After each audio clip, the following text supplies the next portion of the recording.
প্রথম যেটা বলতে হবে সেটা হচ্ছে আল্লাহ রাসূল সাল্লাল্লাহু আলাইহি ওয়া আলিহি ওয়াসাল্লামের নেতৃত্বটা ছিল সার্ভেন্ট লিডারশিপ। সার্ভেন্ট লিডারশিপ মানে হচ্ছে কাজের মধ্য দিয়ে নেতা হওয়া। বেসিক্যালি আপনি যখন মানুষের কাজে লাগবেন বা কাজে আসবেন তখনই আপনি নেতা। যদি আপনাকে সমাজে কোনো কাজে না লাগে, সমাজে যদি আপনি রেলেভেন্ট হতে না পারেন, কাউকে সাপোর্ট করতে না পারেন, গাইড করতে না পারেন, তাহলে তো নেতা হয়ে ওঠা আপনার পক্ষে সম্ভব হবে না। তাহলে যদি কাজে লাগা যায় মানুষের, আপনি যদি কাজে লাগেন, আপনি যদি মানুষের উপকারে আসেন, তাহলে by default you are a leader. If you are society oriented, if you are people oriented, if you are service oriented, by default you are a leader. আমরা যদি আল্লাহ রাসূল সাল্লাল্লাহু আলাইহি ওয়া আলিহি ওয়াসাল্লামের জীবনের দিকে একটু খেয়াল করি, তাহলে দেখব যে নবী হওয়ার আগেও কিন্তু আল্লাহ রাসূল সাল্লাল্লাহু আলাইহি ওয়াসাল্লামের এই ক্যারেক্টারিস্টিক্স গুলো ছিল, এই ফিচার গুলো ছিল। উনি মানুষের অনেক কাজে এসেছেন, তিনি মানুষকে সাপোর্ট করতেন, বিপদে তাদের পাশে দাঁড়াতেন, তাই না? তিনি তো অফিসিয়ালি 40 বছর বয়সে নবী হলেন, যদিও আল্লাহর এলেমে তিনি অনেক আগে থেকেই নবী। কিন্তু দুনিয়াতে আল্লাহ রাসূল সাল্লাল্লাহু আলাইহি ওয়াসাল্লাম যখন 40 বছর বয়সে উপনীত হলেন, তখনই তো হেরা গুহায় নাজিল হলো, ইকরা বিসমি রাব্বিকাল্লাযী খালাক, read in the name of your lord who has created. এই যে 5টা আয়াত নাজিল হলো, উনি নিয়ে আসলেন, কাঁপতে লাগলেন। খাদিজা রাদিয়াল্লাহু তাআলা আনহার কাছে বললেন যে মনে হয় আমি মারা যাব, আমাকে কম্বল চাপা দাও, আমার ভয় লাগছে, আমি কাঁপছি। তখন খাদিজা রাদিয়াল্লাহু তাআলা আনহা ওনাকে আশ্বস্ত করলেন, ওয়াল্লাহি লা ইউখজিকাল্লাহু আবাদা, আপনি ভয় পাবেন না, আল্লাহ আপনাকে অপদস্থ করবেন না। ইন্নাকা লা তাসিলুর রাহিমা ওয়া তাসদুকুল হাদিসা, নিশ্চয় আপনি আত্মীয়তার সম্পর্ককে বজায় রাখেন, আপনি সবসময় সত্য কথা বলেন। ওয়া তাহমিলুল কাল্লা, আপনি মানুষের বোঝা বয়ে দেন। ওয়া তাকসিবুল মা'দুমা, যার উপার্জন করার কোনো সক্ষমতা নেই তার জন্য আপনি উপার্জন করেন, তাকে আপনি ফিনান্সিয়াল সাপোর্ট করেন। ওয়া তাকরিউদ দাইফা, আপনি মেহমানকে খাওয়ান। ওয়া তুঈনু আলা নাওয়াইবিল হক, সত্য যেখানে বিপন্ন সেখানে আপনি সত্যের বীর সেনানী হয়ে দাঁড়িয়ে যান। তো এই ফিচার যাদের মধ্যে থাকে, এমন ব্যক্তিত্বকে আল্লাহ তাআলা কখনোই অপমান করতে পারেন না। আপনি চিন্তিত হবেন না, ডোন্ট ওয়ারি অ্যাবাউট ইট, কোনো ভয় নাই, কোনো চিন্তা নাই, আপনি আশ্বস্ত হন। তাহলে দেখেন, এই যে 6টা গুণের কথা খাদিজা রাদিয়াল্লাহু তাআলা আনহা বললেন, এগুলো কিন্তু রাসূল সাল্লাল্লাহু আলাইহি ওয়াসাল্লাম নবী হওয়ার আগের গুণ। অর্থাৎ 40 বছর বয়সে তিনি উপনীত হওয়ার আগেই ওনার এই অভ্যেস ছিল যে উনি অন্যের বোঝা বইয়ে দিতে হেল্প করতেন, মানুষকে সাপোর্ট করতেন। যার উপার্জন করার সুযোগ নাই, ক্ষমতা নাই, তাকে তিনি উপার্জন করে দিতেন, মানে তাকে ফিনান্সিয়ালি সাপোর্ট করতেন, মেহমান খাওয়াতেন। তার মানে নবী হওয়ার আগেই উনি জনকল্যাণমূলক কাজে নিজেকে সম্পৃক্ত রেখেছেন, মানুষকে তিনি সাপোর্ট করতেন, মানুষকে হেল্প করতেন, উনি মানুষের কাজে লাগতেন। আর যে মানুষের কাজে লাগে, মানুষের উপকারে আসে, জনকল্যাণমূলক কাজে নিজেকে সম্পৃক্ত রাখে, বাই ডিফল্ট সে নেতা, বাই ডিফল্ট সে কি নেতা হয়ে যায়। তাহলে to serve before to lead, নেতৃত্ব এটা আসলে পজিশনের সাথে সম্পৃক্ত না, ইটস অল অ্যাবাউট ইনফ্লুয়েন্স। আপনার বাবা নেতা ছিল, আপনি ছেলে, তো আপনি নেতা, এটাকে নেতৃত্ব বলে না। আপনি যদি মানুষকে প্রভাবিত করবার ক্ষমতা হাসিল করেন, মানুষের কাজে আসেন, আপনাকে যদি সমাজে কাজে লাগে, আপনি মানুষকে সাপোর্ট করেন, তখন আপনি নেতা হয়ে ওঠেন। তাহলে রাসূল সাল্লাল্লাহু আলাইহি ওয়াসাল্লামের লিডারশিপটা যদি বুঝতে হয়, প্রথম কথা হচ্ছে ওনার লিডারশিপের প্যাটার্নটা ছিল সার্ভেন্ট লিডারশিপ, মানে সার্ভিস দেওয়ার মধ্য দিয়ে উনি নেতা বনে গেছেন। নবী হওয়ার আগেই ওনার মধ্যে এই ট্রেড ছিল, উনি মানুষকে সার্ভিস দিতেন। আরবিতেও একটা কথা আছে, সাইয়্যিদুল কওমি খাদিমুহুম, মানে যিনি সমাজের নেতা তিনি হবে সমাজের সবচেয়ে বড় খাদেম। যিনি নেতা হবেন তিনি সমাজের সবচেয়ে বড় কি হবেন? খাদেম হবেন। আমি টোটাল 12টা পয়েন্ট আলোচনা করবার চেষ্টা করব ইনশাআল্লাহ। প্রথম পয়েন্টটা হচ্ছে সার্ভেন্ট লিডারশিপ, মানে to serve before to lead. নেতা হওয়ার আগে খাদেম হইতে হবে। কি হইতে হবে? খাদেম হইতে পারলে আপনি বাই ডিফল্ট নেতা। তাহলে আল্লাহ রাসূল সাল্লাল্লাহু আলাইহি ওয়া আলিহি ওয়াসাল্লামের নেতৃত্বের প্রথম কথা হচ্ছে ওনার লিডারশিপ প্যাটার্নটা ছিল সার্ভেন্ট লিডারশিপ, এটা হচ্ছে নাম্বার 1। 2 নম্বর কথা হচ্ছে নেতৃত্বের জন্য যেটা লাগে সেটা হচ্ছে কম্পিটেন্স। কিছু কম্পিটেন্স লাগে, এর মধ্যে অন্যতম কম্পিটেন্স হচ্ছে এলোকুয়েন্স, বাগ্মিতা, বক্তব্যের পারঙ্গমতা, এটা লাগে। মানে যিনি নেতা হবেন তিনি কথা বলতে জানতে হবে, কথা বলতে পারতে হবে। এবার বলেন তো, আল্লাহ রাসূল সাল্লাল্লাহু আলাইহি ওয়াসাল্লামের এই কোয়ালিটিটা ছিল কি ছিল না? অসাধারণ কমিউনিকেশন স্কিল ছিল আল্লাহ রাসূল সাল্লাল্লাহু আলাইহি ওয়া আলিহি ওয়াসাল্লামের। এবং ওনার পাবলিক স্পিকিং এর যে কি দক্ষতা, আমরা ওনার বিভিন্ন বক্তব্যে, ওনার জুমার খুতবায়, ওনার বিভিন্ন আলোচনায়, বক্তব্যগুলো থেকে আমরা বুঝতে পারি। তাহলে নেতা হইতে হলে তার এলোকুয়েন্স লাগে, বাগ্মিতা লাগে। একজন মানুষ সর্বপ্রথম কোন জিনিসের প্রেমে পড়ে জানেন? কথার প্রেমে পড়ে। কিসের?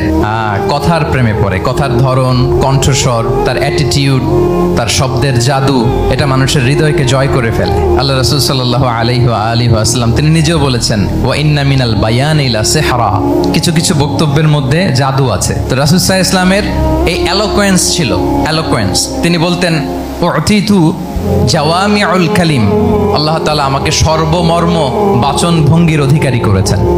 মানে উনি যেটা বলতেন এটা ছিল very precise in wording but comprehensive in meaning. এটার যে দোতনা, এটার যে appeal to the heart of the people, to the heart of the listener, এটা অসাধারণ, মানুষের হৃদয়কে জয় করে ফেলতো। আল্লাহু আকবার। তাহলে নেতা হইতে হইলে তার কমিউনিকেশন স্কিল লাগবে, কি বলেন? লাগবে। এখন নেতা আসছে, উনি বক্তব্য করতে পারতেছে না, তাহলে কি নেতা হইতে পারবে?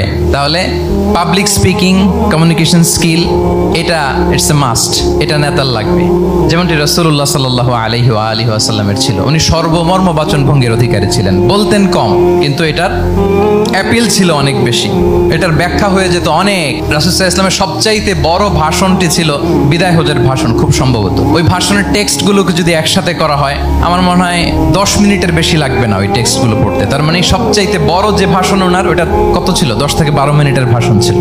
আমরা তো ঘন্টার পর ঘন্টা বক্তব্য করি, তারপরেও তো আমরা মানুষের মনকে খুশি করতে পারি না। উনি সেই যে 1400 বছর আগে 10 মিনিটের একটা ছোট্ট ভাষণ দিলেন, গোটা বিশ্ব আজও হাবুডুবু খায় ওই ভাষণের ভেতর, ঠিক কিনা বলেন? তাহলে উতিতু জাওয়ামিউল কালিম, আমি সর্বমর্ম বাচনভঙ্গির অধিকারী। সুবহানাল্লাহ, ভেরি প্রিসাইজ এন্ড ক্লিয়ার। কতটা প্রিসাইজ এন্ড ক্লিয়ার ছিল রাসূল সাল্লাল্লাহু আলাইহি ওয়াসাল্লামের বক্তব্য? আম্মা জান আয়েশা রাদিয়াল্লাহু তাআলা আনহা বলেন, লাউ আদ্দাহুল আদু লা আহসাহু, তিনি যখন বক্তব্য করতেন, কেউ যদি চাইতো যে দেখি কয়টা শব্দ বললেন বক্তব্যে, কয়টা বাক্য বললেন, চাইলে মুহূর্তে গুনে ফেলা যেত সেটা। এত প্রিসাইজ এন্ড ক্লিয়ার বক্তব্য ছিল যে তিনি কয়টা বাক্য ব্যবহার করেছেন, কয়টা শব্দ ইউজ করেছেন এই বক্তব্যে, চাইলে যে কেউ গুনে ফেলতে পারত। এবং তিনি খুবই শুদ্ধ আরবিতে কথা বলতেন, আফসাহুল লিসান ছিলেন। বিশুদ্ধ ভাষায় কথা বলতে পারা এটা অনেক জরুরি। রাসূল সাল্লাল্লাহু আলাইহি ওয়াসাল্লাম অত্যন্ত বিশুদ্ধ আরবিতে কথা বলতেন, এবং বিশুদ্ধ আরবি জানাটা বা বিশুদ্ধ ভাষাটা এত জরুরি যে আল্লাহ তাআলা তার প্রিয় হাবিবকে এই বিশুদ্ধ ভাষা শেখানোর জন্য মায়ের বুকের দুধ খাওয়া থেকে বঞ্চিত রেখেছিলেন। আই রিপিট, আমি আবারও বলছি, বিশুদ্ধ ভাষাটা এত জরুরি যে আল্লাহ তাআলা তার প্রিয় হাবিবকে মায়ের বুকের দুধ থেকে বঞ্চিত রেখেছেন শুধু বিশুদ্ধ ভাষার জন্য। তিনি কিন্তু মায়ের বুকের দুধ খেতে পারেন নাই। হালিমাতু সাদিয়ার সাথে সেই বনু সাদ গোত্রে চলে গিয়েছেন, সেখানে ছিলেন। হালিমাতু সাদিয়া ওনাকে দুধ খাইয়েছেন। এরপরে যখন মরুভূমির চমৎকার পরিবেশে একেবারে বিশুদ্ধ আরবি তিনি শিখেছেন, আবার শিশু মুহাম্মদ সাল্লাল্লাহু আলাইহি ওয়াসাল্লামকে তিনি তার মায়ের কাছে ফিরিয়ে দিয়েছেন। তাহলে চিন্তা করে দেখেন যে বিশুদ্ধ ভাষার জন্য মায়ের বুকের দুধকে স্যাক্রিফাইস করা হয়েছে। আল্লাহু আকবার। তাহলে আম্মা জান আয়েশা রাদিয়াল্লাহু তাআলা আনহা বলতেন, লাউ আদ্দাহুল আদু লা আহসাহু, চাইলে যে কেউ গুনতে পারতো যে তিনি প্রিয় নবীজি কয়টা বাক্য বললেন, কয়টা শব্দ। এত প্রিসাইজ এন্ড ক্লিয়ার ছিল। অন্য বর্ণনায় এসেছে, কানা ইয়াতাকাল্লামু বিকালামিন বাইনাহু ফাসলুন, তিনি এমন ভাবে কথা বলতেন, কথার মাঝখানে মাঝখানে পজ দিতেন। কি দিতেন? পজ দিতেন, মানে একটু থামতেন যাতে করে শ্রোতারা বুঝতে পারে। ইয়াতাকাল্লামু বিকালামিন বাইনাহু ফাসলুন, বলতে বলতে মাঝে মাঝে একটা পজ দিতেন যাতে সবাই বুঝতে পারে। ইয়াহফাযুহু মান জালাসা ইলাই, আশেপাশে যারা বুঝতো, তারা বসতো, তারা সহজে এটা মুখস্থ করে ফেলতে পারে। পজ দিয়ে দিয়ে, থেমে থেমে, এত চমৎকার করে ওনার প্রেজেন্টেশন ছিল, বক্তব্য মালাগুলো ছিল, ফলে যারা শুনতেছে ইজিলি মুখস্থ করে ফেলতে পারত। এবং গুরুত্বপূর্ণ কথা তিনি এমফাসাইজ করতেন, 3 বার বলতেন। একবার তিনি বলতেছেন আত্তাকওয়া হা হুনা হা হুনা হা হুনা ওয়া ইউশিরু ইলা সাদরিহি 3 মাররাত, তাকওয়াকে তিনি এখানে রেফার করেছেন। আমরা তো মনে করি তাকওয়া সব ঢুকে গেছে এখানে, তাকওয়া ঢুকে গেছে টুপিতে, তাকওয়া ঢুকে গেছে জামাতে, এগুলো তাকওয়ার একটা নমুনা। কিন্তু আল্লাহ রাসূল সাল্লাল্লাহু আলাইহি ওয়াসাল্লাম বলেছেন তাকওয়া এখানে এখানে এখানে, এভাবে 3 বার তিনি ইঙ্গিত করেছেন। গুরুত্বপূর্ণ কথাকে তিনি এভাবে এমফাসাইজ করতেন। মাঝে মাঝে এমন আবেগঘন বক্তব্য উপস্থাপন করতেন, সাহাবারা অশ্রুসিক্ত হতো। ওয়াজিলাত মিনহাল কুলুব যারাফাত মিনহাল উয়ুন, সাহাবারা বলতেন যে আমরা অশ্রুসিক্ত হতাম, আমাদের হৃদয় বিগলিত হতো। এত চমৎকার মর্মস্পর্শী বক্তব্য তিনি করতেন। এটা প্রেক্ষাপটের আলোকে। আবার যুদ্ধের ময়দানে যখন কমান্ড করতেন, তখন আলা সাউতু ওয়াশতাদ্দা গদাবু, তিনি রেগে যেতেন, উঁচু কণ্ঠে তিনি কথা বলতেন, মনে হচ্ছে একজন সেনাবাহিনীর কমান্ডার তার ব্যাটালিয়নকে কমান্ড করছেন। আল্লাহু আকবার। তাহলে বক্তব্যের যত দিক হতে পারে, স্লো মোশনে তেজস্বী বক্তব্য, খুব জ্বালাময়ী বক্তব্য, আবার মর্মস্পর্শী বক্তব্য, সব ধরনের বক্তব্য তিনি করতেন। সুবহানাল্লাহ। তাহলে এলোকোয়েন্স, কম্পিটেন্স। 2 নাম্বার হচ্ছে অ্যালোকোয়েন্স। কম্পিটেন্সের খুব গুরুত্বপূর্ণ একটা অংশ হচ্ছে অ্যালোকোয়েন্স, বাগ্মিতা। এটা একজন নেতার থাকা চাই। কি বলেন? একজন নেতার এরকম বক্তব্য দিতে জানতে হবে না? আল্লাহ রাসূল সাল্লাল্লাহু আলাইহি ওয়া আলিহি ওয়াসাল্লাম তিনি ঠিক এইভাবে বক্তব্য করতেন।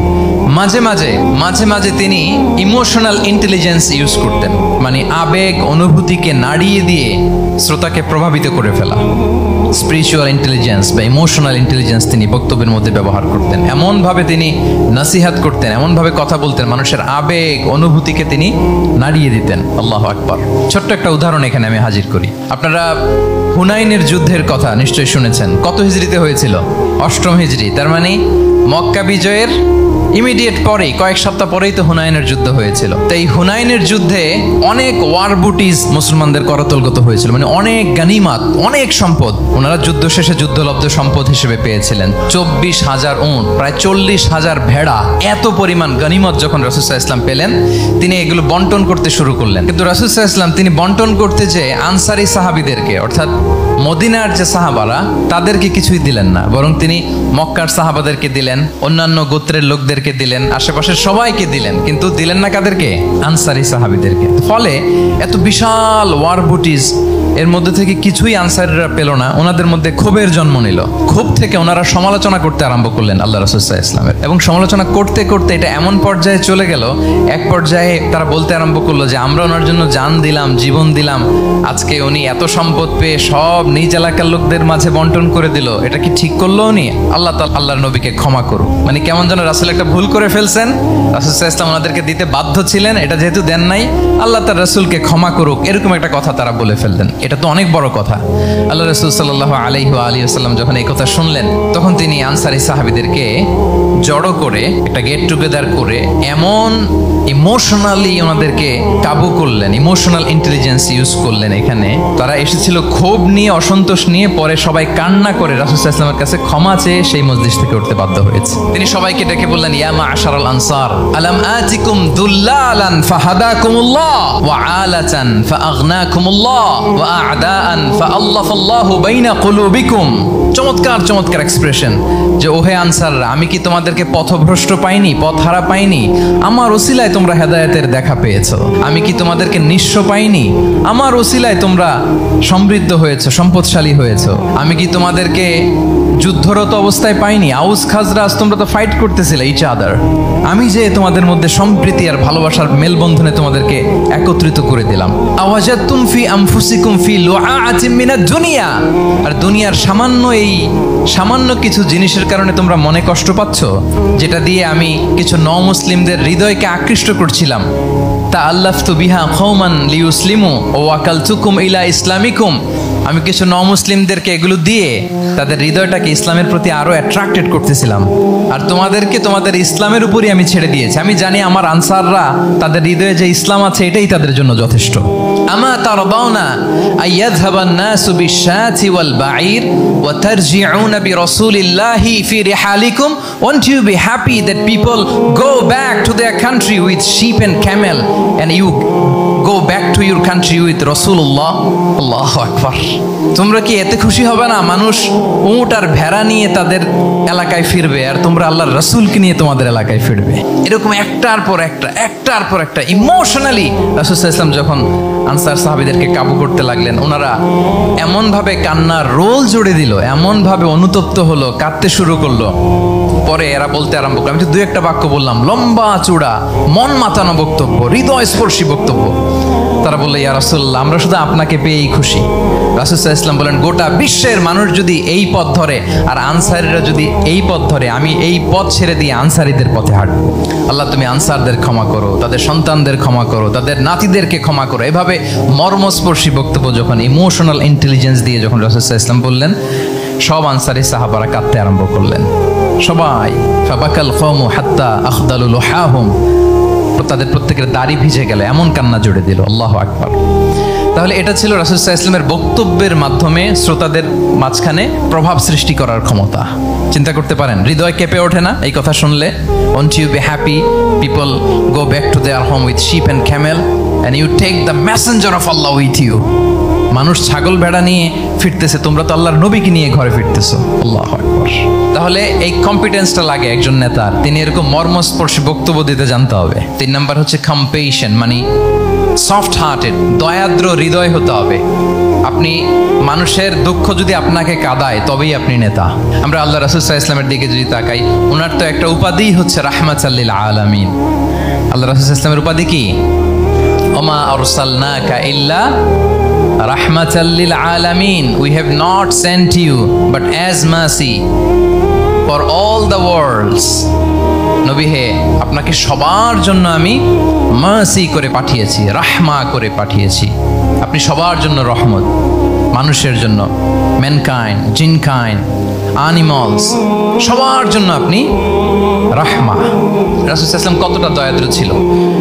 আল্লাহ তাআলা অন্য আয়াতে বলছেন, ফাবিমা রাহমাতিন মিনাল্লাহি লিনতা লাহুম ওয়ালাউ কুনতা ফাযযান গালিযাল কলবি লানফাদ্দু মিন হাওলিক। নবী হে, লিনতা লাহুম, সবার জন্য আপনি সফট হার্টেড হয়েছেন আল্লাহর অনুগ্রহে। যদি আপনি সফট হার্টেড না হয়ে আপনি যদি কঠোর হৃদয়ের অধিকারী হতেন, তাহলে এখন লোকেরা যেমনি আপনাকে ঘিরে রাখে, আপনার চারিপাশে সবাই ঘিরে রাখতো না।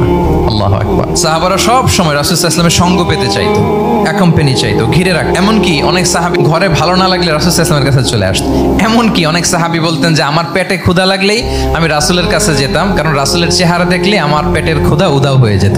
ফাবিমা রাহমাতিন মিনাল্লাহি লিনতা লাহুম। নবী হে, আল্লাহর অনুগ্রহে আপনি কোমলভাষী হয়েছেন। কোমল হৃদয়ের হওয়া, সফট হার্টেড হওয়া, দয়াদ্র চিত্তের হওয়া, এটা অন্যতম একটা লিডারশিপ ট্রেট। এত দয়াদ্র ছিলেন, আল্লাহ তাআলা বলছেন, ফালাআল্লাকা বাখিউন নাফসাকা আলা আসারিহিম ইল্লাম ইউমিনু বিহাযাল হাদীসি আসাফা। রাসূল সাল্লাল্লাহু আলাইহি ওয়াসাল্লাম বারবার মক্কার কুরাইশদের কাছে যেত, বারবার কাফিরদের কাছে যেত, যেন তারা ঈমান আনে, যেন তারা খারাপ রাস্তা ছেড়ে দিয়ে ভালো রাস্তায় আসে। বারবার চিন্তা করতো যে ইস, কেন তারা লা ইলাহা পড়ে না, কেন তারা সত্যের পথে ফিরে আসে না। হায় রে, একটুর জন্য তো তারা সামান্য আমার কথাটা শুনলেই তো বেঁচে যেত, ইস একটু আমার কথা মানলেই তো জাহান্নাম থেকে বেঁচে যেত। এরকম অস্থির হয়ে তাদের পেছনে ছুটতেন। আল্লাহ তাআলা বলেছেন, নবী হে, আপনি ওদের পেছনে ছুটতে ছুটতে আপনি তো নিজেকেই শেষ করে দিবেন। বাখিউন নাফসাক, আপনি তো নিজের দিকে খেয়াল করছেন না, নিজের শরীরের দিকে খেয়াল করছেন না, নিজের স্বাস্থ্যের দিকে, সময়ের দিকে, আপনি পাগল পাড়া হয়ে তাদেরকে বাঁচানোর জন্য ছুটছেন। তাহলে কতটা দয়াদ্র কোমল হৃদয়ের অধিকারী হলে যে কাফেররা রাসূল সাল্লাল্লাহু আলাইহি ওয়াসাল্লামকে ফিজিক্যালি, মেন্টালি এমন কোনো টর্চার নেই, করে নাই, তাদের পিছনে পিছনে ছুটতেন তিনি। হায় রে, একটু যদি ঈমানের রাস্তায় আনা যায়, কোনোভাবে যদি তাদেরকে বুঝিয়ে কনভিন্স করা যায়, তাহলে কম্প্যাশনেট, দয়ালু হওয়া, এটা নেতৃত্বের অন্যতম একটা গুণ। আপনার হৃদয়ে দয়া থাকতে হবে, মায়া থাকতে হবে সবার জন্য, কারণ নেতা তিনি তো সবার। লেটস সে বাংলাদেশের যিনি প্রধানমন্ত্রী হবেন, আরো রেলেভেন্ট হয়ে যাচ্ছে এখন কথা, সামনে তো নির্বাচন আসতেছে, সো কেউ না কেউ তো প্রধানমন্ত্রী হবে। তো উনি যখন প্রধানমন্ত্রী হবে ধরেন, উনি কি শুধু ওনার দলের প্রধানমন্ত্রী হবেন? তাহলে উনি 18 কোটি মানুষের প্রধানমন্ত্রী হবেন, ঠিক কিনা বলেন? তাহলে সবার জন্য ওনার হৃদয়ে দয়া, ভালোবাসা, এটা থাকার দরকার আছে না নাই? তিনি সবার প্রতি কোমল হৃদয়ের হইতে হবে, দয়াদ্র হইতে হবে। প্রধানমন্ত্রী উনি শুধু নিজ দলের প্রধানমন্ত্রী নন, 18 কোটি মানুষের প্রধানমন্ত্রী। তাহলে সফট হার্টেড হইতে হবে। রাসূল সাল্লাল্লাহু আলাইহি ওয়াসাল্লামের মধ্যে এটা ছিল। সবসময় তিনি মাজলুমদের পাশে থাকতেন। আপনারা হিলফুল ফুজুলের কথা জানেন।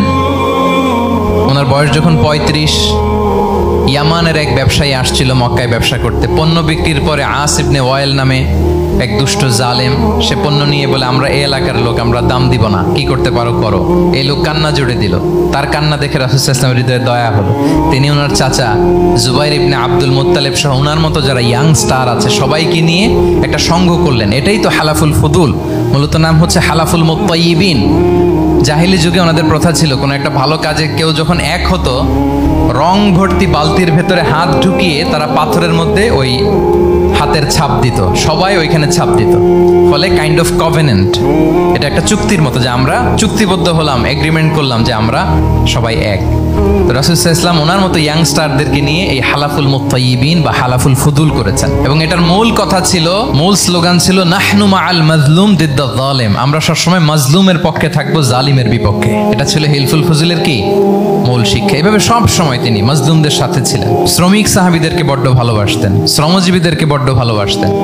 এমনকি বিদায় হজের মতো এরকম গুরুত্বপূর্ণ ভাষণও শ্রমজীবীদের কথা বাদ যায়নি, গরিবদের কথা বাদ যায়নি। আরে কাআকুম আতঈমুহুম মিম্মা তাকুলুন ওয়ালবাসুহুম মিম্মা তালবাসুন।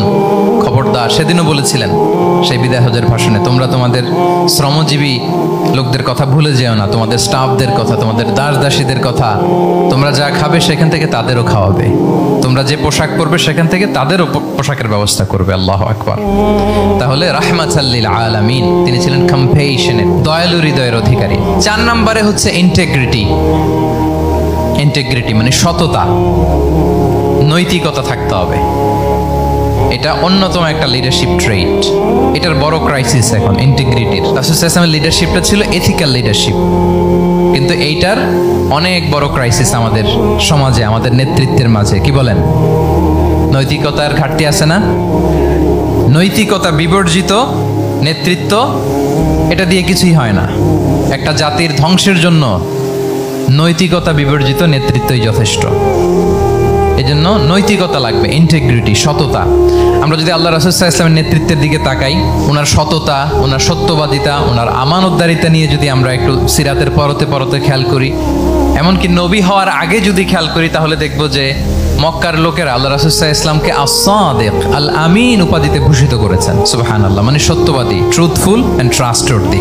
স্বয়ং মক্কার লোকেরা, মক্কার মুশরিকরা রাসূল সাল্লাল্লাহু আলাইহি ওয়াসাল্লামকে উপাধি দিয়েছিলেন আল আমিন। কি উপাধি দিয়েছিলেন? আল আমিন। তার মানে কখনো মিথ্যা বলেননি, কখনো আমানতের খেয়ানত করেননি।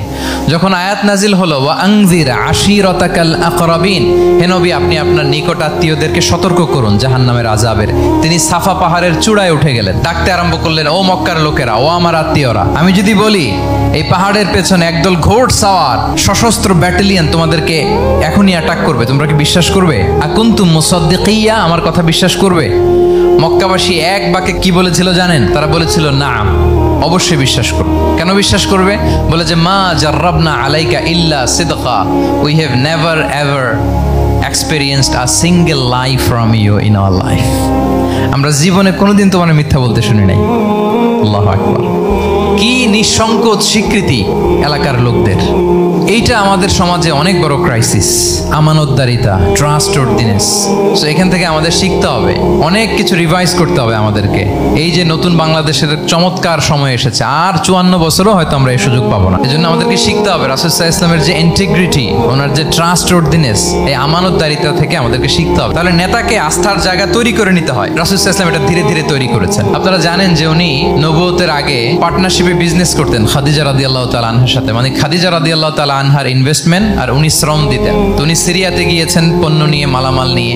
ওনার ব্যবসা বাণিজ্যের ধরন কেমন এটা দেখবার জন্য খাদিজা রাদিয়াল্লাহু তাআলা আনহা ওনার এক বান্ধবীকে পাঠিয়েছিলেন ওই ক্যারাভ্যানে, ওই কাফেলায়। নাম ছিল মাইসারা। তো মাইসারাকে বলেছে, মাইসারা তুমি দেখবা যে টাকা পয়সা আবার উল্টাপাল্টা করে কিনা, ঠিকঠাক মতো ব্যবসা করে কিনা, আমার huge investment, on behalf of me তুমি ক্যারাভ্যানে থাকবে আর দেখবে যে মোহাম্মদ ঠিকঠাক বিজনেসটা করে কিনা। আল্লাহু আকবার। মাইসারা এই সফর শেষে এসে খাদিজা রাদিয়াল্লাহু তাআলা আনহার কাছে এমন পজিটিভ রিভিউ দিয়েছে, এই রিভিউ শুনেই খাদিজা রাদিয়াল্লাহু তাআলা আনহা বিষ্ণু ইসলামকে বিয়ে করার জন্য রাজি হয়ে গেছেন। আলহামদুলিল্লাহ। মাইসারা এসে রিভিউ দিতে লাগলো যে মোহাম্মদ সে সবার চেয়ে আলাদা সাল্লাল্লাহু আলাইহি ওয়াসাল্লাম। তার ওঠা বসা, তার চলন বলন, তার কথন, তার ডিলিংস, তার লেনদেন সব আলাদা, অসাধারণ তিনি। মাইসারার রিভিউ শুনে আল্লাহু আকবার, খাদিজা রাদিয়াল্লাহু তাআলা আনহা তিনি অবাক হয়ে গেলেন এবং তিনি বিয়ের প্রস্তাব পাঠালেন। রাসূল সাল্লাল্লাহু আলাইহি ওয়াসাল্লামের এই আমানতদারিতায় মুগ্ধ হয়ে কি করলেন? বিয়ের প্রস্তাব পাঠালেন। তাহলে কি পরিমাণে ট্রাস্টওয়ার্দিনেস ওনার ছিল। আরো মজার ব্যাপার হচ্ছে মক্কার কুরাইশরা, মক্কার লোকেরা রাসূল সাল্লাল্লাহু আলাইহি ওয়াসাল্লামের কাছে এসে আমানতের সম্পদ গচ্ছিত রাখতো। আবু জাহেলের কাছে রাখতো না, উতবা, শাইবা, ওয়ালিদ ইবনে মুগিরা কারো কাছে রাখতো না। খেয়াল করে দেখেন, দল করে আবু জাহেলের, দল করে কার, কিন্তু আমানত রাখে কার বাসায়? কি অবাক করা কাণ্ড না? কর্মী হচ্ছে আবু জাহেলের, কিন্তু আমানতের সম্পদ রাখে কার কাছে? মুহাম্মদ সাল্লাল্লাহু আলাইহি ওয়াসাল্লামের বাসায়। রাসূল সাল্লাল্লাহু আলাইহি ওয়াসাল্লাম যেদিন হিজরত করবেন, উনি সাইয়েদনা আলী রাদিয়াল্লাহু তাআলা আনহুকে অ্যাসাইন করে গিয়েছেন যে আলী তুমি থাকো, তুমি কয়েকদিন পরে মদিনায় হিজরতে যাবা, আমার কাছে যত আমানতের সম্পদ আছে এগুলো তুমি আগে বিলি করে তারপরে যাবে। রাসূল ইসলাম আবু বকর রাদিয়াল্লাহু তাআলা আনহুকে নিয়ে চলে গেলেন। আলী রাদিয়াল্লাহু তাআলা আনহুর টানা 3 দিন লেগেছে যে ডেপোজিটগুলো রাসূল ইসলামের কাছে ছিল, আমানতের যে জিনিসগুলো ছিল এগুলো বন্টন করতে সাইয়েদনা আলী রাদিয়াল্লাহু তাআলা আনহু 3 দিন সময় নিয়েছেন। 3 দিন, এত পরিমাণ আমানতের সম্পদ রাসূল ইসলামের কাছে ছিল। আল্লাহু আকবার। তাহলে এই আমানতদারিতা, সততা, অনেস্টি, ট্রাস্টওয়ার্দিনেস, এটা অনেক জরুরি নেতৃত্বের জন্য। নেতা হতে চাইলে তাকে আমানতদার হইতে হবে। যদি একজন ট্রু লিডার কেউ হতে চায় তার মধ্যে আমানতদারিতা চাই। কি চাই? আমানতদার। তাহলে ইন্টিগ্রিটি।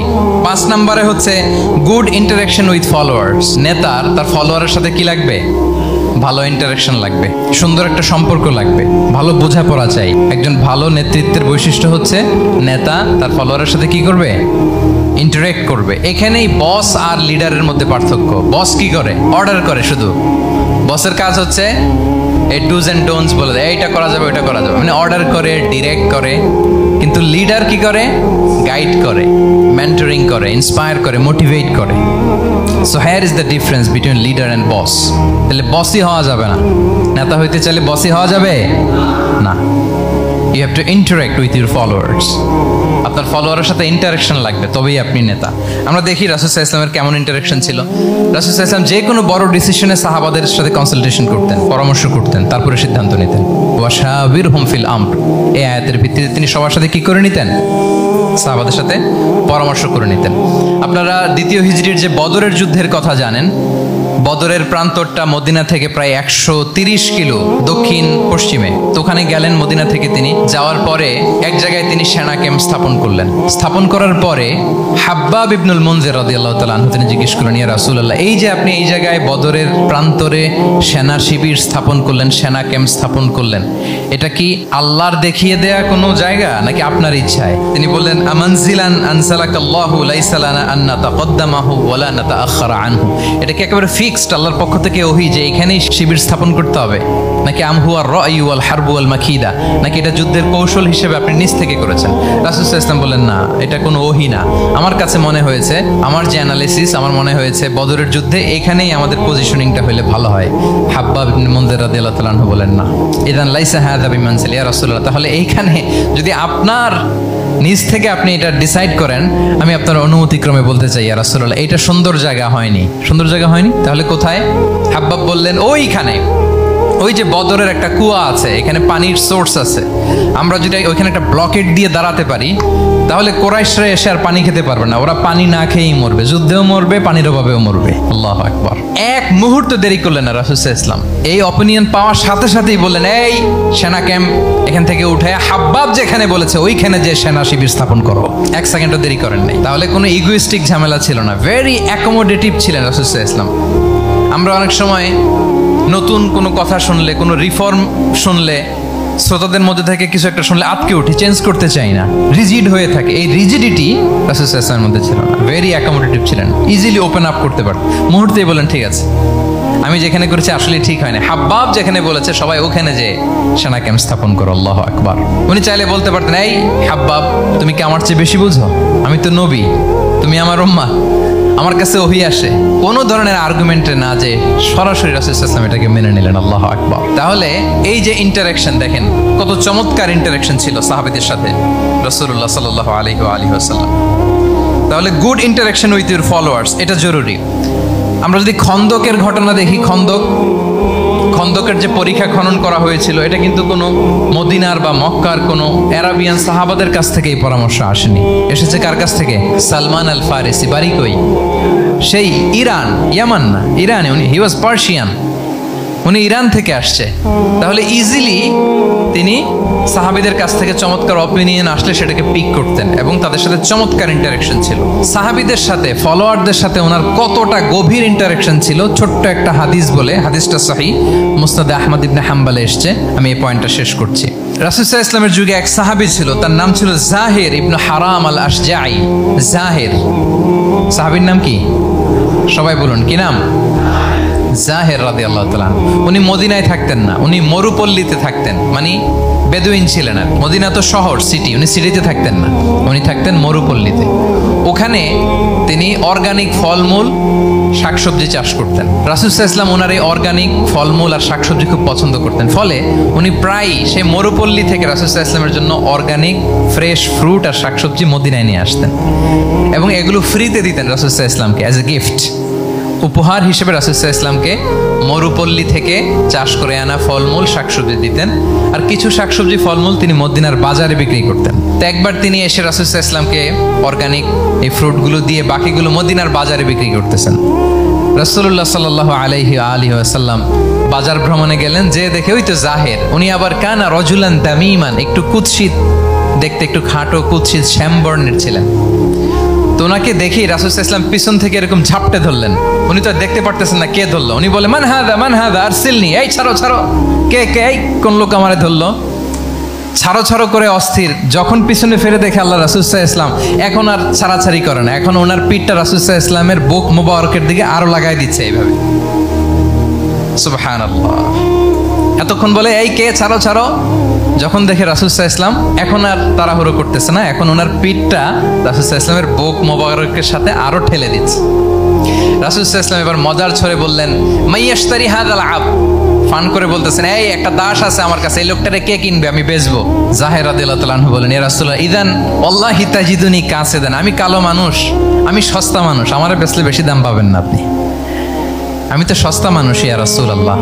রাসূল সাল্লাল্লাহু আলাইহি ওয়াসাল্লাম বললেন, আনতা লাস্তা ইনদাল্লাহি কাসিদ ইয়া জাহির, হে জাহির তুমি আল্লাহর কাছে সস্তা নও, আনতা ইনদাল্লাহি গালি, তুমি আল্লাহর কাছে বড্ড দামি। তোমার স্কিন ব্রাইট কালার না, তুমি কুৎসিত, তুমি দুনিয়াতে সস্তা হতে পারো কিন্তু আমার আল্লাহর দরবারে তুমি কবু সস্তা নও। আনতা ইনদাল্লাহি গালি, আল্লাহর কাছে তুমি বড্ড দামি। দেখেন ইন্টারেকশন কোন মাত্রায় গেলে পিছন থেকে যে এরকম হাক করা যায়, ঝাপটে ধরা যায় এক সাহাবীকে। সুবহানাল্লাহ বিহামদি। এরকম গুড ইন্টারাকশন ছিল অনেক অনেক ভুরি ভুরি সিরাতের পরতে পরতে আপনারা পাবেন যে রাসূল সাল্লাল্লাহু আলাইহি ওয়াসাল্লামের সাথে সাহাবাদের ইন্টারাকশন কত চমৎকার ছিল। 6 নম্বরে হচ্ছে কারেজ, সাহসিকতা। নেতা হইতে হইলে সাহস লাগবে না? নেতারে বাঁচানোর জন্য কর্মীরা দৌড়াইতেছে সামনে, নেতা যদি ছোটে পিছনে তাহলে হবে? তাহলে তো তাকে নেতা বলা যায় না, কি বলেন? নেতার তো হি শুড বি কারেজাস, তার সাহসী হইতে হবে, দুর্দান্ত সাহস থাকতে হবে তার। রাসূল সাল্লাল্লাহু আলাইহি ওয়াসাল্লামের এরকম দুর্দান্ত সাহস ছিল, অত্যন্ত সাহসিকতার অধিকারী তিনি ছিলেন। এবং এই লিডারশিপ ট্রেটটা খুবই জরুরি, এটাকে বলে মাদার স্কিল। কারেজি যে মাদার স্কিল, এটাই সব। এই হিম্মত লাগবে। আর রাজুলু যু হিম্মা ইউহিল উম্মা, যার হিম্মত আছে সেই জাতিকে জাগাতে পারে, ঠিক কিনা? এই যে আমাদের কাছে তো উদাহরণ একেবারে হাতের কাছেই, এই যে 5 আগস্টে, এই যে জুলাই আপরাইজিং, যদি কারেজ না থাকতো আমাদের তরুণদের, আমাদের জেনজিদের, তাহলে এই পরিবর্তনকে আমরা দেখতে পেতাম না। আমি গল্প শুনছিলাম যে এই চট্টগ্রাম বিশ্ববিদ্যালয় থেকে 2 জন শহীদ হয়েছে, আল্লাহ তাদের কবরগুলোকে তুমি জান্নাতে টুকরা বানিয়ে দাও।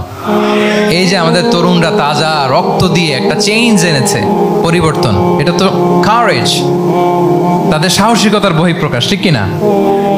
এটা লাগবে। কেউ যদি লিড দিতে চায়, লিডার হতে চায়, তার এটা লাগবে, মাস্ট। রাসূল সাল্লাল্লাহু আলাইহি ওয়াসাল্লাম অত্যন্ত সাহসী ছিলেন। 2-1টা উদাহরণ আমরা সিরাত থেকে দেখি। একবার মদিনাতে রাত্রিবেলা বিকট একটা আওয়াজ হলো, বিকট এত আওয়াজ, সবাই ঘুম থেকে জেগে গেল। ঘুম থেকে জেগে সবাই হতভম্ব, কিরে এত আওয়াজ তো মদিনাতে কখনো শুনি না। ঘটনা কি? কেউ ঘোড়া নিয়ে, কেউ উট নিয়ে, কেউ খচ্চর নিয়ে, কেউ এমনি খালি পায়ে ছুটতে আরম্ভ করলো আওয়াজের দিকে, দেখি যাই কোথায় কি হলো। সবাই ছুটতে ছুটতে মাঝপথে যেয়ে দেখে রাসূল সাল্লাল্লাহু আলাইহি ওয়াসাল্লাম আওয়াজ কোথায় হয়েছে, কোত্থেকে হয়েছে দেখে ফিরে আসতেছে আর বলতেছে, লান তুরাউ লান তুরাউ, ডোন্ট ওয়ারি ডোন্ট ওয়ারি, আরে ভয় নাই ভয় নাই, দেখে আসছি আমি, আল্লাহু আকবার, ভয় নাই আমি দেখে আসছি, এভরিথিং ইজ ফাইন দেয়ার, সব ঠিক আছে, যাও ফিরো ফিরো মদিনায় ফিরো। সবাই ভয় পেয়ে ঘোড়া টোরা ও ঠাকিয়ে ছুটতে আরম্ভ করছে। অনেক দূর যাওয়ার পরে দেখে রাসূল সাল্লাল্লাহু আলাইহি ওয়াসাল্লাম আবু তালহা রাদিয়াল্লাহু তাআলা আনহুর একটা খুবই ক্ষিপ্ত ঘোড়া নিয়ে উনি দেখে ভিজিট করে ফিরে আসতেছেন। সুবহানাল্লাহ। তাহলে বিপদ ঘটলে নেতা থাকতে হবে কই, সামনে না পেছনে? আমাদের নেতারা থাকে কই? নাকি পেছনেও খুঁজে পাওয়া যায় না? It's a big crisis. নেতা থাকবে কোথায়? Front liner. Leader should be front liner.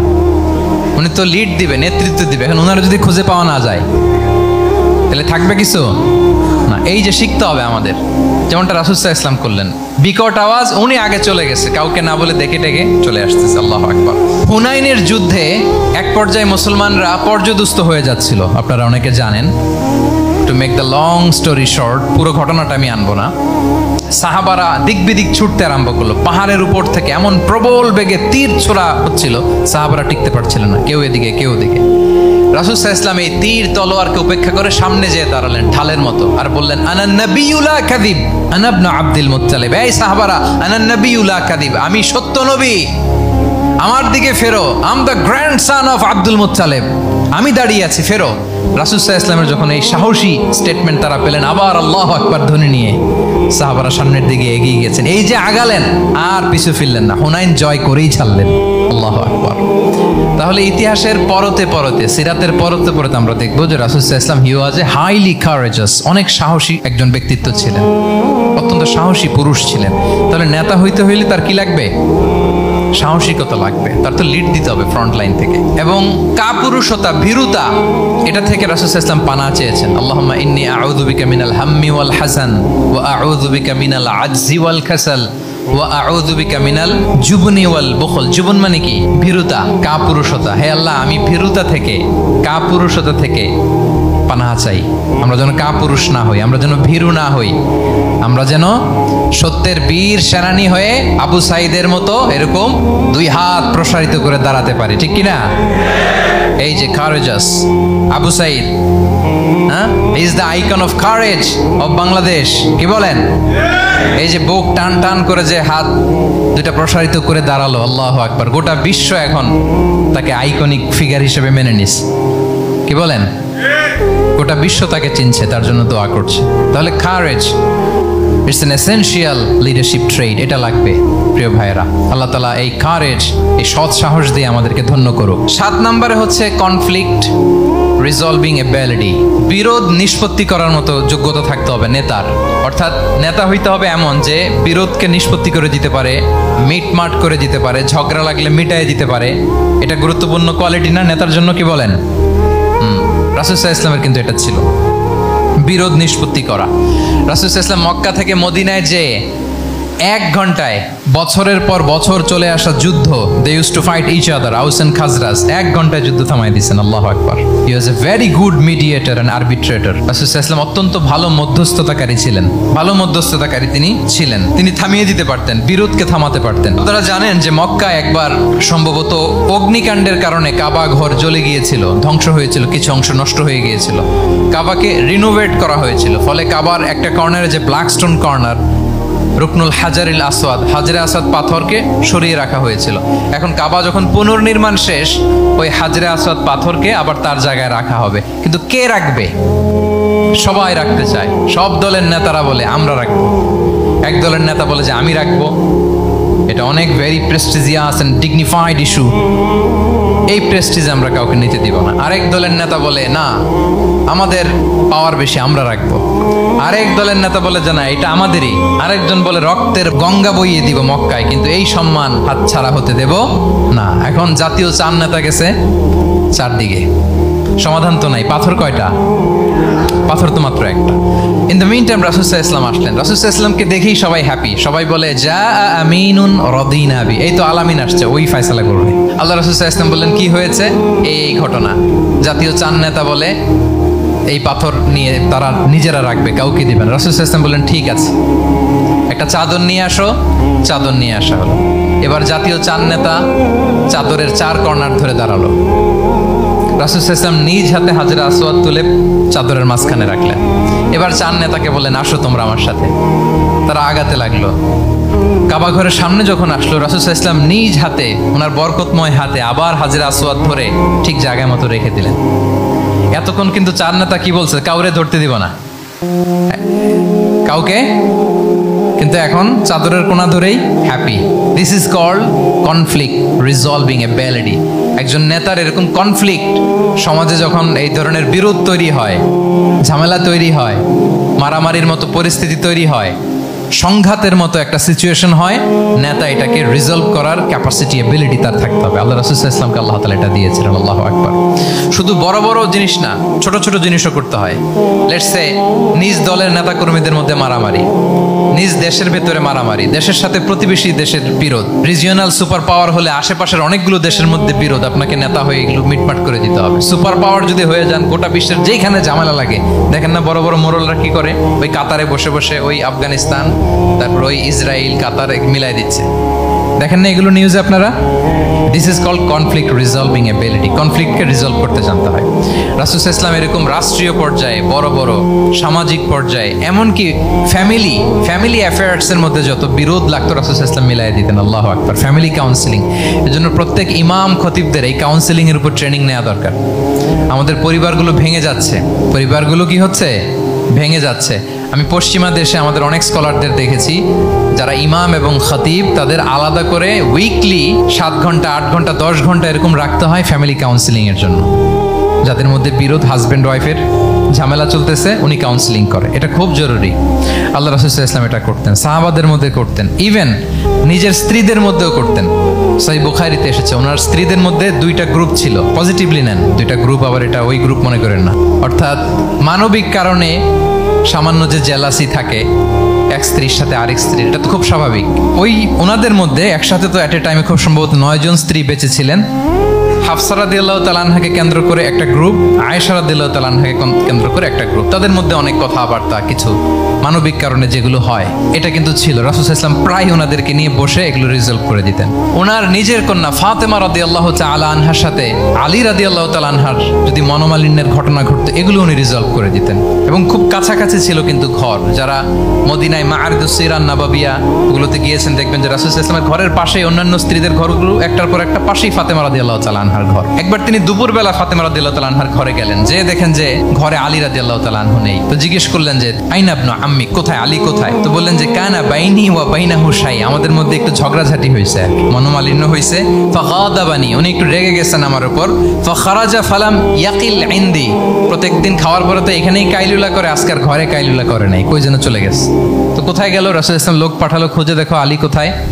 Ali রাদিয়াল্লাহু তাআলা আনহু উনি মনের কষ্ট নিয়ে মসজিদে নববীর মধ্যে শুয়ে আছেন। রাসূল সাল্লাল্লাহু আলাইহি ওয়াসাল্লাম খুঁজতে খুঁজতে মসজিদে নববীর ভেতরে গেলেন, দেখলেন যে উনি যে শুয়ে আছে, ওনার গায়ের জামাটা একপাশে পড়ে আছে আর বালুর মধ্যে ওনার শরীর পড়ে আছে। তো উনি ডাকলেন, কুম ইয়া আবা তুরাব, কুম ইয়া আবা তুরাব, হে বালির বাবা আলী, বালির বাবা আলী, ওঠো ওঠো।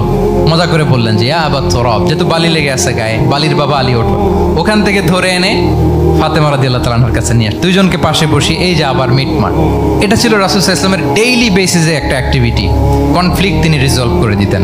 সহিহ বুখারীতে একটা অধ্যায় আছে, কিতাবুস সুলহি ফিল বুখারীতে আছে কিতাবুস সুলহ, এটার নাম, অধ্যায়টার নাম হচ্ছে কিতাবুস সুলহ, মানে মীমাংসা করে দেওয়ার অধ্যায়। একটা পরিচ্ছেদ আছে, পরিচ্ছেদের নাম হচ্ছে বাবু কওলিল ইমামি লি আসহাবিহি ইযহাবু বিনা নুসলিহ বাইনাহুম। রাসূল সাল্লাল্লাহু আলাইহি ওয়াসাল্লাম প্রায় বলতেন যে আমাকে নিয়ে যাও, আমি মিলাই দিব। ঝগড়া ঝাঁটি মারামারির কথা শুনলে রাসূল সাল্লাল্লাহু আলাইহি ওয়াসাল্লামের বিখ্যাত ডায়লগ এটা, উনি বলতেন আরে ঝগড়া, ইযহাবু বিনা, আমি আছি, আমারে নিয়ে যাও, আমি মিলাই দিব, আমাকে নিয়ে যাও, আমি সংশোধন করে দিব।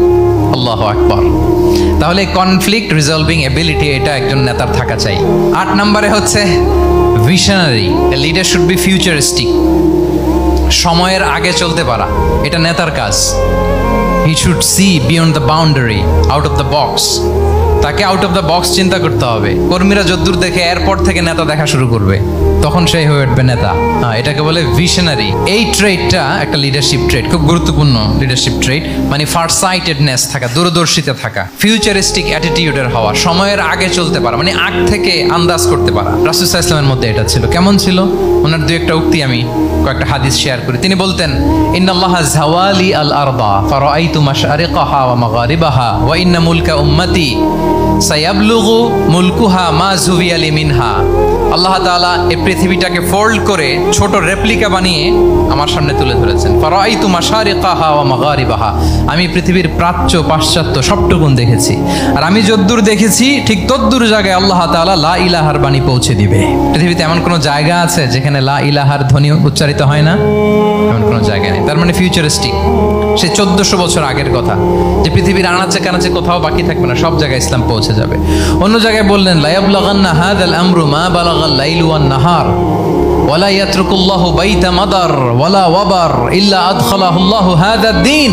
এই ইসলাম যেখানে দিন হয়, রাত হয়, পৃথিবীর যেখানে দিন রাত্রি সংগঠিত হয়, সব জায়গায় পৌঁছবে। এমন কোনো কাঁচা ঘর, পাকা ঘর, কোনো জঙ্গল, কোনো পাহাড়, কোনো ভূখণ্ড, এই পৃথিবীতে কোনো এমন কোনো জনপদ থাকবে না যেখানে ইসলামের বাণী পৌঁছবে না। সব জায়গায় পৌঁছে যাবে। আল্লাহু আকবার।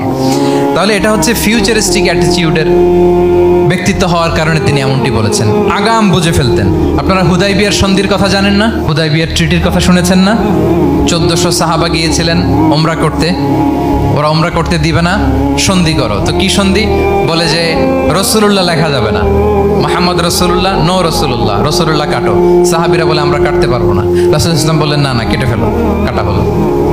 এই বছর ওমরা করতে পারবো না, সাহাবারা বলে আমরা মানি না। রাসূল ইসলাম বললেন এটাও মেনে নাও। আগামী বছর আসবা ওমরা করতে, থাকতে পারবা মাত্র 3 দিন। কয়দিন? সাহাবিরা বলে অসম্ভব, এটা আমাদের ভূখণ্ড, আমরা যতদিন মনে চায় থাকবো। রাসূল ইসলাম বললেন না না, বাদশাহ না, মেনে নাও। মক্কা থেকে কোনো লোক মদিনায় গেলে আমাদেরকে মক্কায় ফেরত দিতে হবে, কিন্তু মদিনা থেকে কেউ মক্কায় আসলে আমরা ফেরত দেব না। দেখছেন ক্লজগুলো? দেখছেন একটার পর একটা সবগুলো কাফিরদের পক্ষে যায়। কোনো সাহাবা রাজি হচ্ছেন না, কিন্তু আল্লাহ রাসূল সাল্লাল্লাহু আলাইহি ওয়াসাল্লাম কি বলেন? মেনে নাও, রাজি। কারণ সাহাবারা তো অতটুক দেখতে পারতেছে না। বলেন 3 তালা উপর থেকে, 3 তালা ভবন থেকে একজন মানুষ যদ্দূর দেখে, 30 তালা ভবনের উপর থেকে কি ওইরকমই দেখে? পানোরামিক ভিউ দেখে, সে অনেক বড় করে দেখে। আর 3 তালার উপর থেকেই সামান্য কিছু দেখে। রাসূল সাল্লাল্লাহু আলাইহি ওয়াসাল্লাম অনেক দূর দেখতে পাচ্ছিলেন।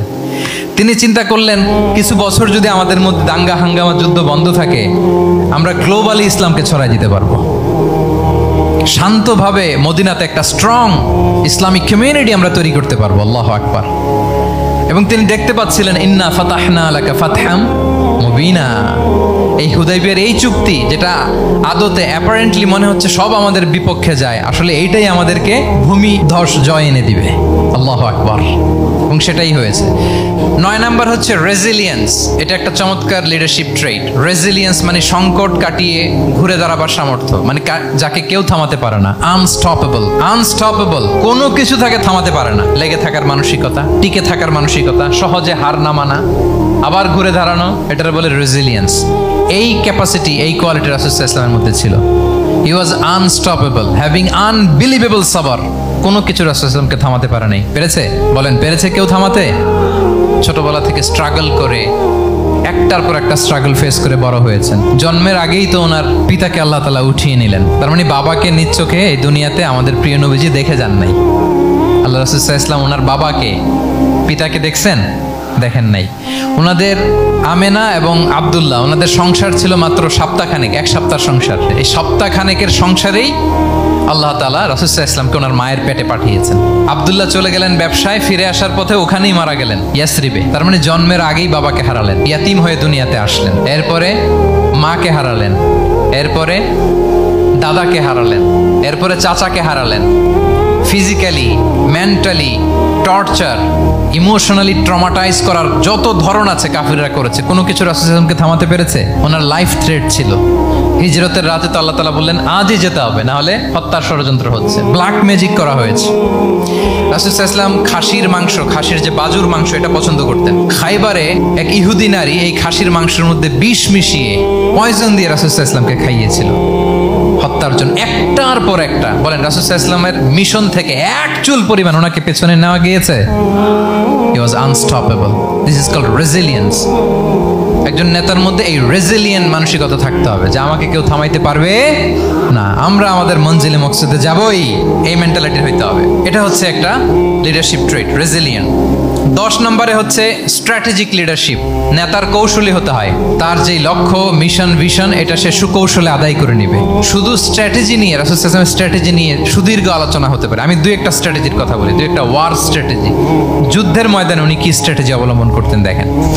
উনি যুদ্ধের ডিস্ট্রাকশনকে, ক্যাজুয়ালিটি মিনিমাইজ করবার জন্য ওনার নির্দেশনা থাকতো, খবরদার কোনো নারীর গায়ে হাত তুলো না যুদ্ধের ময়দানে, শিশুর গায়ে হাত তুলো না, কোনো পাদ্রীর গায়ে হাত তুলো না, উপাসনারত যে সন্ন্যাসীরা আছে তাদের গায়ে হাত তুলো না, ওই এলাকার গবাদি পশুগুলোকে মেরো না, গাছপালা ধ্বংস করো না, যারা তোমাদের বিরুদ্ধে তলোয়ার ধরেনি তাদেরকে অ্যাটাক করো না।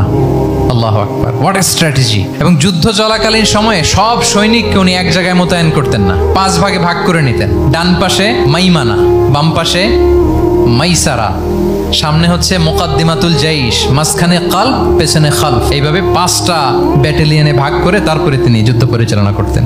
What a war strategy. বদরের যুদ্ধে যখন পৌঁছলেন মদিনা থেকে 130 কিলোমিটার দূরে, দূরে আবসা দেখা যায়, মরিচিকার মধ্যে দেখা যায় ওই যে মুশরিকরা ওখানে আসছে, কিন্তু তারা কতজন এটা তো বোঝা যায় না। তো কিছু ছেলে এই মরুভূমিতে থাকে, ওদেরকে পানি সরবরাহ করে। এদেরকে রাসূল ইসলাম জিজ্ঞেস করলেন যে কুরাইশরা যে আসছে তারা সংখ্যায় কত, এটা না জানলে তো উনি ওনার ওয়ার স্ট্র্যাটেজি ঠিক করতে পারবেন না, যুদ্ধের কৌশল। তো এরা বলে নাহনু লা নাদরি, আমরা জানি না কত। এখন এটা কিভাবে তিনি বের করবেন, সংখ্যায় তারা কত, এটা তো আমাকে ফাইন্ড আউট করতে হবে। রাসূল ইসলাম বলেন যে ওরা কি খায়, বলে যে প্রতিদিন ওট জবাই করে খায়। তো রাসূল ইসলাম বলেন যে প্রতিদিন কয়টা ওট লাগে, বলে যে ইয়াউমান তিসআন ওই ইয়াউমান আশরান, 2 দিন হয়েছে আসছে, তো প্রথম দিন দেখলাম 9টা জবাই করছে, আজকে দেখছি 10টা জবাই করছে।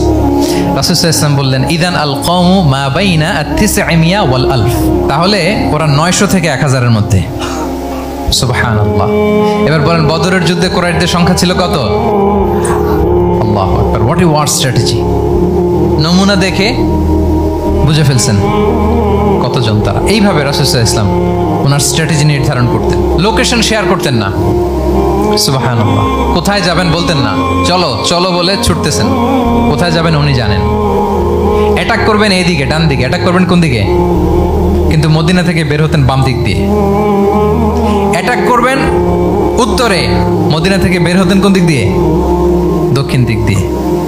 যে রাতে হিজরত করবেন মদিনা উত্তর দিকে, উনি দক্ষিণ দিকে চলে গেছেন গারে সাউরে 3 দিন থেকে আগে, ওরা যাতে বুঝতে না পারে। সুবহানাল্লাহ। এটা ছিল রাসূল সাল্লাল্লাহু আলাইহি ওয়াসাল্লামের ওয়ার স্ট্র্যাটেজি। এবং সবাই যেই পথে মক্কা থেকে মদিনা যায় উনি কিন্তু ওই পথে যাননি। ক্যারাভেনগুলো, কাফেলাগুলো যেই পথে মক্কা থেকে মদিনা ইউজুয়াল রুট যেটা, যাননি। সাওয়াহেলি পথে সাগরের পাশ দিয়ে স্পেশাল একজন গাইড ভাড়া করে তিনি গিয়েছেন। আল্লাহু আকবার। This is called strategy. তাহলে স্ট্র্যাটেজিক লিডারশিপ লাগবে, একজন নেতার স্ট্র্যাটেজিক প্ল্যানিং ঠিক করা লাগবে। এটা তাকে সামনের দিকে আগাতে অনেক সহায়তা করবে। 11 নম্বর, প্র্যাকটিক্যাল উইজডম, অর্থাৎ প্রজ্ঞা থাকতে হবে। একজন নেতা যে ডিসিশনগুলো সে মেক করবে এটা প্রজ্ঞায় সুসজ্জিত হইতে হবে। আল্লাহ রাসূল সাল্লাল্লাহু আলাইহি ওয়াসাল্লামের যতগুলো সিদ্ধান্ত ছিল, কাজ ছিল, কোনোটাই প্রজ্ঞা থেকে খালি ছিল না, সবগুলো ছিল প্রজ্ঞায় সমৃদ্ধ। ভুরি ভুরি উদাহরণ হাজির করা যেতে পারে। আমি 2টা উদাহরণ দিই, মাক্কি জীবনের একটা উদাহরণ দিই। রাসূল সাল্লাল্লাহু আলাইহি ওয়াসাল্লাম মক্কাতে নবুয়তের 5ম বৎসরে যখন নও-মুসলিম সাহাবাদের উপর অত্যাচারের মাত্রা মারাত্মক বেড়ে গেল, রাসূল সাল্লাল্লাহু আলাইহি ওয়াসাল্লাম সাহাবাদেরকে হিজরতে পাঠালেন। বলেন তো কোথায় পাঠিয়েছিলেন, সবাই বলুন। আবিসিনিয়াতে, বর্তমান ইথিওপিয়া, ইরিত্রিয়া, ওই এরিয়াতে, আবিসিনিয়াতে তিনি পাঠালেন। বললেন যে দেয়ার ওয়াজ এ জাস্ট কিং আসহামা নেগাস, বললেন যে ওখানে আবিসিনিয়াতে যাও, ওখানে আসহামা নামে নাজ্জাশী একজন বাদশা আছে, খুব ভালো। তাদেরকে পাঠালেন নবুয়তের 5ম বছরে। যেতে লাগলো, এক এক সময় এক এক সাহাবী যায়, যে যে ওখানে বড় একটা বেস তৈরি হলো, মুসলিম কমিউনিটি তৈরি হলো।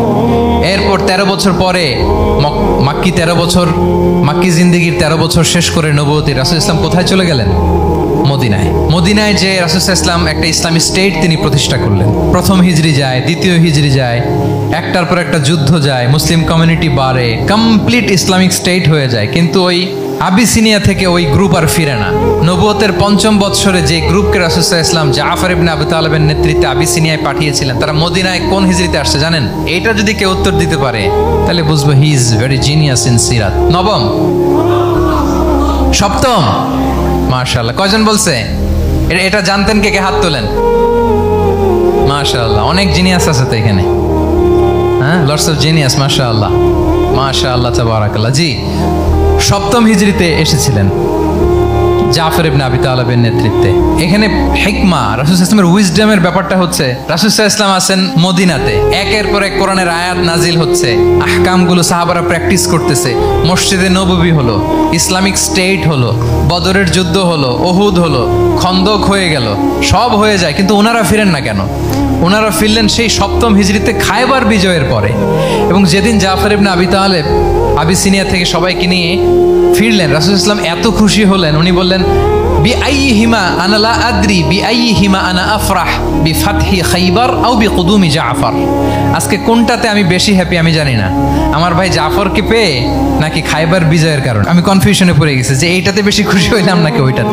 এর কারণ হচ্ছে রাসূল ইসলাম অপেক্ষা করতেছিলেন যে মদিনা এই স্টেটটাকে আগে ইন্টারনাল এবং এক্সটার্নাল যত থ্রেট হতে পারে সবগুলো থেকে আগে সেফ জোন বানাতে হবে। এমনও হতে পারে মদিনা হাতছাড়া হয়ে যেতে পারে। মদিনা যদি হাতছাড়া হয়, মদিনা থেকেও যদি আমার হিজরত করা লাগে, আমি কই যাব? ওইটারে সেকেন্ড বেস প্ল্যান বি হিসেবে রেখে দিয়েছিলেন যে জাফর তুমি আইসো না, তুমি থাকো, নতুন নতুন যা আয়াত আসবে আমি সাহাবী দিয়ে এই বিধানগুলো পাঠাবো, ওখানে প্র্যাকটিস করতে থাকো, ইউল বি ফাইন দেয়ার, থাকো, আশা লাগবে না। থাকতে থাকতে সপ্তম হিজরি পর্যন্ত, খন্দকের যুদ্ধের মাধ্যমে যখন কুরাইশদের 20 দাঁত ভেঙে দেওয়া হলো, সপ্তম হিজরিতে যখন খাইবার দুর্গ বিজয় হয়ে গেল, now Islam came as a regional super power. রাসূল ইসলাম বুঝলেন আর ইন্টারনাল থ্রেটও নাই, এক্সটার্নাল থ্রেটও নাই, এবার আর কোনো টেনশন নাই। জাফর ইবনে আবি তালিবকে চিঠি পাঠালেন, তিনি বিশাল বাহিনী নিয়ে মুসলিমদেরকে নিয়ে তিনি ব্যাক করলেন মদিনাতে। আল্লাহু আকবার। This is called wisdom, practical wisdom. রাসূল ইসলামের এইভাবে এমন কোনো সিদ্ধান্ত নাই যেটার পেছনে প্রজ্ঞা ছিল না, প্রত্যেকটা সিদ্ধান্ত ছিল প্রজ্ঞায় সুসজ্জিত। আমরা যদি মদিনার একটা উইজডমের কথা খেয়াল করি, খুব সংক্ষেপে বলি, মদিনাতে আল্লাহ রাসূল সাল্লাল্লাহু আলাইহি ওয়া আলিহি ওয়াসাল্লাম, মদিনার সোসাইটিতে মুনাফিক কারা বলেন তো? এটা কি রাসূল সাল্লাল্লাহু আলাইহি ওয়াসাল্লাম জানতেন না? জানতেন কিনা বলেন?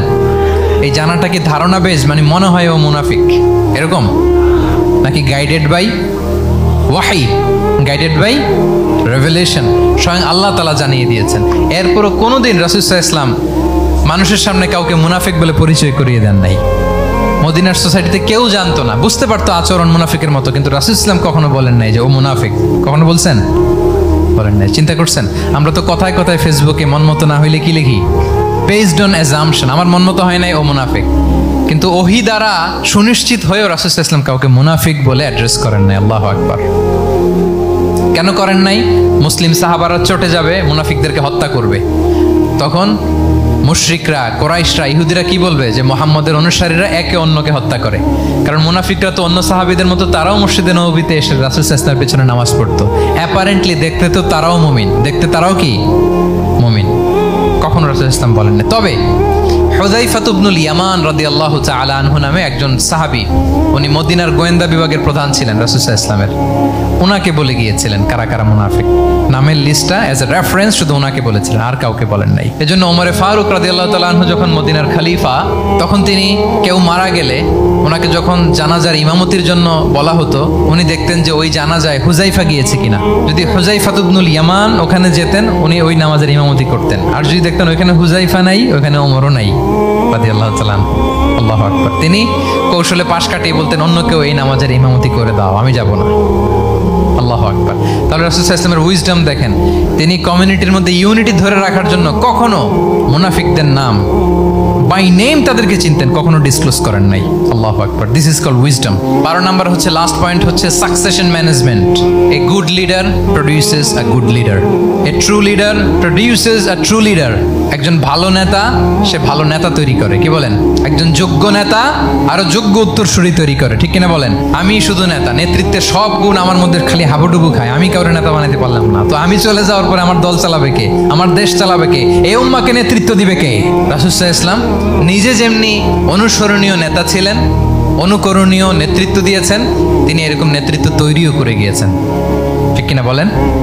আল খোলাফা আর রশিদিন আল মাহদিন, তাদের কথা যদি খেয়াল করেন, আবু বকর রাদিয়াল্লাহু তাআলা আনহুর ব্যাপারে তো ওনার প্রচ্ছন্ন কিছু ইঙ্গিতও ছিল। ওনার অবর্তমানে নামাজ পড়িয়েছে কে মসজিদে নববীতে? আবু বকর রাদিয়াল্লাহু তাআলা আনহু। ওনার হজ পালনের আগে হজের জন্য পাঠিয়েছিলেন কাকে? নবম হিজরিতে আবু বকর রাদিয়াল্লাহু তাআলা। এগুলো ছিল প্রচ্ছন্ন ইঙ্গিত। এবং সাকিফায়ে বনু সাঈদাতে ওমরে ফারুক বললেন যে আপনাকে আমরা নেতা মানি, সবাই এক বাক্যে মেনে নিল। আজও ওই জায়গাটা মসজিদে নববীর এক পাশে সাকিফায়ে বনু সাঈদার বড় সাইনবোর্ড আছে, ওখানে বিকেলবেলা আনসারী সাহাবারা বসে গল্প করতেন। ওই জায়গাতে আবু বকর রাদিয়াল্লাহু তাআলা আনহুর খলিফা নির্বাচনের ব্যাপারটা ঘটেছিল।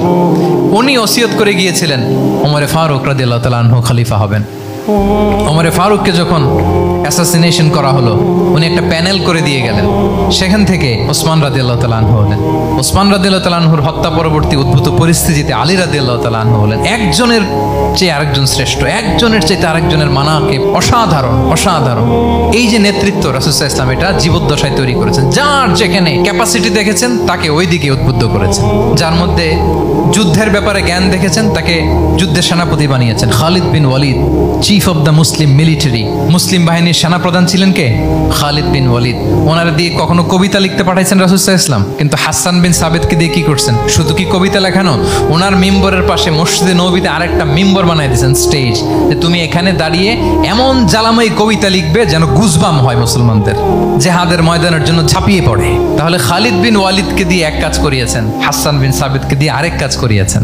মুআদ ইবনে জাবাল রাদিয়াল্লাহু তাআলা আনহু প্রশাসনিক কার্যক্রম ভালো বুঝতেন। মদিনা রাষ্ট্রের সবচাইতে বড় সিনিয়র আমলা ছিলেন মুআদ ইবনে জাবাল, ইয়ামানের গভর্নর করে পাঠিয়েছেন। ওনার এটাতে যোগ্যতা ছিল। যার যেখানে তিনি প্রতিভা দেখেছেন ইসলামের কল্যাণে রাসূল সাল্লাল্লাহু আলাইহি ওয়াসাল্লাম ওই প্রতিভাগুলোকে কাজে লাগিয়েছেন। এইভাবে ওনার সাকসেশন ম্যানেজমেন্টকে উনি গড়ে তুলেছেন। ফলে ওনার পরবর্তীতে বছরের পর বছর ইসলামী নেতৃত্বের হাল ধরতে মুসলিম উম্মার বেগ পেতে হয় নাই, ঠিক কিনা বলেন? তাহলে good leader, true leader produces a good leader. একজন সফল নেতা সে এরকম আরো অনেক সফল নেতৃত্ব তৈরি করে যায়, তাহলেই তার নেতৃত্ব সামনের দিকে আগাতে থাকে। 12টা জিজ্ঞেস করলে বলা যাবে? হ্যাঁ, নোট করে রাখছেন বোধহয় না? খুব খুশি হয়েছে আমি, মাশাআল্লাহ। শ্রোতা যদি ভালো হয়, শ্রোতা যদি দেখি যে না আমার সাথে সাথে মাথা নাড়ায়, রেসপন্স করে, উত্তর দেয়, তখন কথা বলতেও ভালো লাগে। মানে এত গরমের মধ্যে, এত কষ্টে, অল আর সোয়েটিং, বাট এত মনোযোগের সাথে আপনারা শুনেছেন। আল্লাহ তাআলা আপনাদেরকে কবুল করুক। যুগোপযোগী নেতৃত্ব তৈরি করবার জন্য রাসূল সাল্লাল্লাহু আলাইহি ওয়াসাল্লামের এই যে লিডারশিপ ট্রেট, লিডারশিপ ফিচার্স, লিডারশিপ কোয়ালিটি, ওনার যে নেতৃত্বের ধরন আমরা জানলাম, এগুলো থেকে আমাদের অনেক শেখার আছে, অনেক নেয়ার আছে। আমরা চাইবো আমাদের আগামী নেতৃত্ব আল্লাহ রাসূল সাল্লাল্লাহু আলাইহি ওয়াসাল্লামের এই লিডারশিপ ট্রেট থেকে উপকৃত হবে। তারা এগুলো স্টাডি করবে, এখান থেকে তারা তাদের নিজেদের নেতৃত্বকে সাজাবে। আল্লাহ তাআলা আমাদের সবাইকে কথাগুলো বোঝা আর আমল করার তৌফিক দান করুন।